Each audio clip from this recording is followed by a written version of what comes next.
ఆమోసు గ్రంథము 7వ అధ్యాయము 10వ వచనం నుంచి 17వ వచనం వరకు. మొదటి పట్టణము ఆమోసు గ్రంథము 7వ అధ్యాయము 10వ వచనం నుంచి 17వ వచనం వరకు. బేతేలు దేవాలయమున యాజకుడిగా నున్న అమావాస్య ఇశ్రాయేలులు రాజు యారోబునకు ఇట్లు వర్తమానము పంపెను. ఆమోసు ప్రజల నడుమ నీపై కుట్రలు పన్నుచున్నాడు.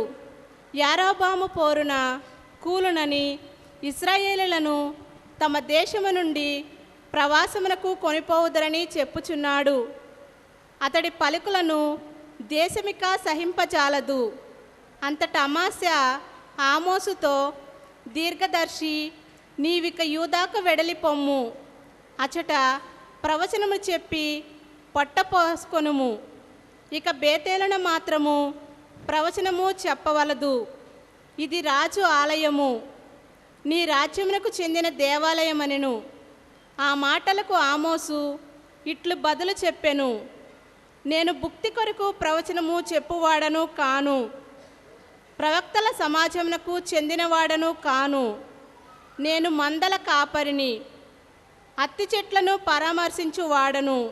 కానీ ప్రభు గొర్రెల కాపరినైన నన్ను పిలిచి, నీవు వెళ్ళి ఇశ్రాయేలులకు ప్రవచనము చెప్పమని ఆజ్ఞాపించెను. కావున నీవు ప్రభు మాట వినుము. ఇశ్రాయేలులకు ప్రతికూలముగా ప్రవచనము చెప్పవలదు, దైవక్తులు పలకవలదు.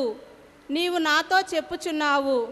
కావున అమాస్య, ప్రభు నీతో ఇట్లు చెప్పుచున్నాడు, నీ భార్య నగరమున వేసేగును, నీ బిడ్డలు పోరున చత్తురు, అన్యులు నీ పొలమును విభజించి పంచుకొందురు.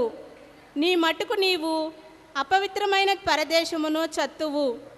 ఇశ్రాయేలులను తప్పక తమ దేశము నుండి బందీలుగా కొనిపోవుదురు. ఇది ప్రభువాక్కు. సర్వేశ్వనికి వందనములు.